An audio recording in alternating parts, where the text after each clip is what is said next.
Hi, and welcome to Storytime. I'm Kimberlyn with Life's Work Yoga, and today's story is really about how new perceptions can change our behavior. Okay, Facebook has changed everything, so my apologies for running a bit late. I'm Kimberlyn, and this is Storytime.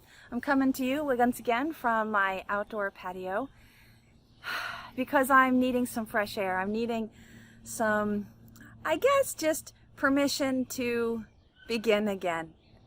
So today's story is a recent story. It's actually a story that happened just yesterday. And it's not so much that the story is particularly earth-shattering, because it's not. But the reflection of what that story has triggered for me, and it became a story as opposed to just an occurrence. So we'll get to the story in a moment, but I guess my opening thought is really, what makes for a good story? Well, we know that a good story has some components of suspense and drama and unpredictability built around these idea of nuance and revealing truths as we make our way along. We love a hero, we love a villain. All of these things make for the dynamics of a good story. But one of my favorite things about a good story is actually when it also teaches a broader lesson. And that's really the essence of the stories that I share in Storytime. And the stories that I look to invite you to share is that, yes, the story is important, but the story is even more significant, even more valuable when we can expand its teachings to help us make decisions on a broader scale, to really use the story as a way of expanding our own understanding and our own experience so that compassion is more accessible. My husband, for years, has been defending the stories that are shared on TV and other forms of visual media, movies, right? He's a big movie fan. And I've always seen TV, particularly TV and movies, as not a time waster, for sure. And yet, they tend to kind of suck the energy out of me if I just sit and watch something over and over and over, binge watching, right? But that's not to say that our stories can't be good lesson givers. So one thing to consider is, what are we filling our hearts and minds with? What images, what stories, so that we can cultivate compassion and truth? So today's story time is going to be short and sweet, because the story I want to share with you is the perception that I had yesterday while taking a walk. Now, I have been an avid daily walker for fitness and for perspective, a walking meditation more often than not. And yesterday I took a midday walk, stepping out of the office, wearing my mask, and walking around downtown Frederick Baker Park. Now, the traffic around Baker Park was not as busy as it has been over the weekend, but it's still busy enough to make me be cautious in light of COVID-19 and social distancing. Locally, a lot of people are lifting their own personal restrictions, and honestly, just my personal opinion, but that makes me nervous. So that means that I've heightened some of my personal restrictions, such as wearing a mask if I am in the vicinity of another person. But what happened yesterday as I was walking around the external perimeter of the park in an attempt to avoid some of the more high trafficked areas was that I was walking along a street. It's actually got houses on both sides, older houses on the left, brand new houses on the right, and coming at me was a gentleman who was walking. Couldn't tell if he was walking to get somewhere or walking for exercise. Not that that mattered to me, but I noticed he was not wearing a mask. And so I proceeded to, about a block away, put my mask back on. And then as we got within, probably 100 feet maybe, I took a step off the sidewalk, looked to see that the road was clear, took a step off the sidewalk to allow for that 6 feet of distance. There was no room on the other side of the sidewalk into a yard because it went up into a an embankment. So anyway, as I stepped off into the street, it instantly triggered this concern. I don't want to say it was a fear, but this concern of being misperceived, right? Because the truth was this person coming at me was of dark skin. And as I veered away as if to cross the street, it reminded me that this was a practice that many Caucasian pale-skinned people did, or at least expected the dark-skinned people to do, to give way on the street. So although I tend to be a friendly person and greet people, even strangers, when I'm on my social walks, in which case there were other people that I greeted along the path in the same way, meaning taking a step out into the street or into the yards that are next to the sidewalk in order to give that birth of extra space. But it didn't occur to me until it was a dark-skinned man that might be perceived as something other than a precaution for COVID-19.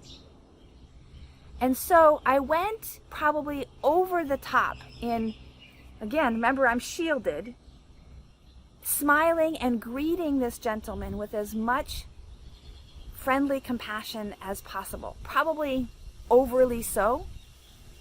I'm a little embarrassed in the sense that the compensation I went to hopefully confirm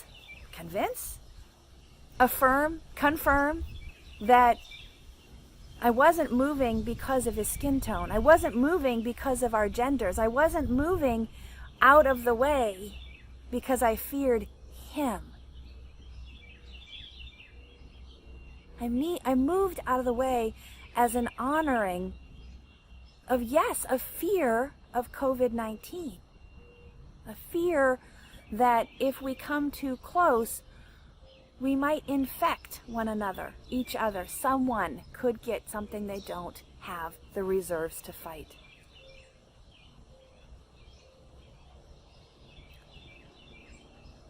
I've never crossed the street away from someone based on their race, based on their gender. I have crossed the street away from what seems and perceived as unsafe terrain, right? Glass or construction, even in the sense that avoiding places that were really dark, meaning not lighted, in which case that seemed like an unnecessary risk. But I continue to be aware and more aware in the light of our most recent protests, how our perception may differ from our intention.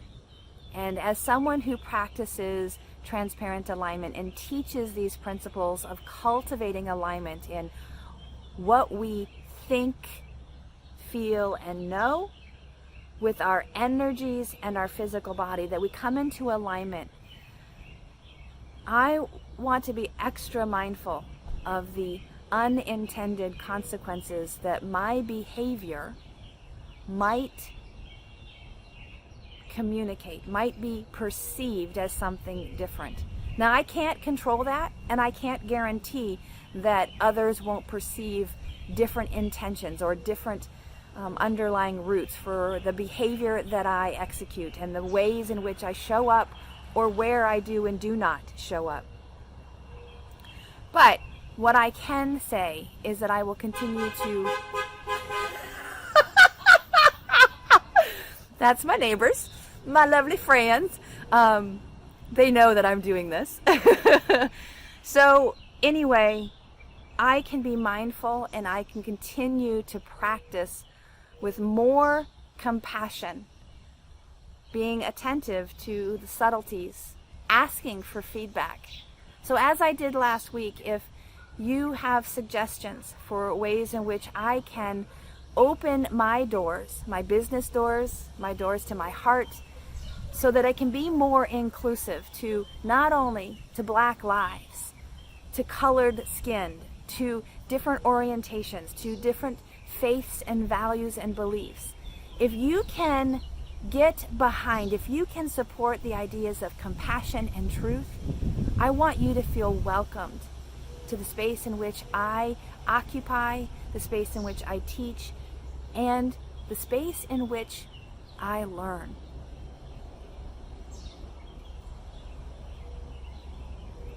I'm going to go on a walk today.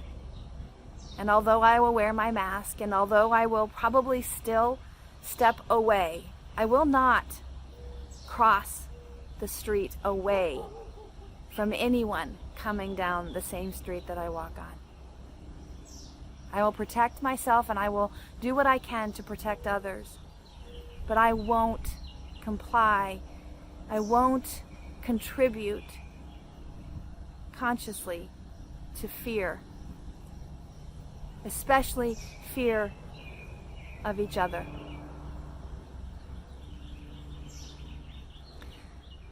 I look forward to seeing your comments and sharing your perspective on perhaps what you are now more attuned to, what you are more aware of in terms of your suffering, in terms of your privilege, in terms of how the two can coexist. In fact, this month I have dived into even more teaching and learning from Thich Nhat Hanh's No Mud, No Lotus.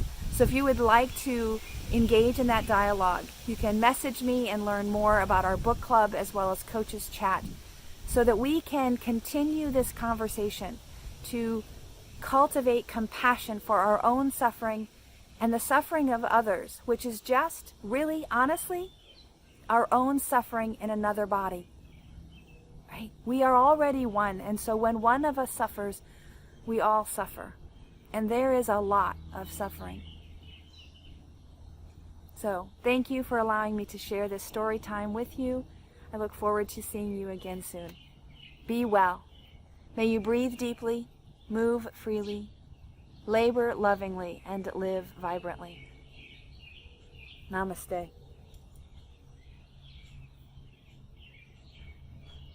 Now I don't know how to end it. They changed everything.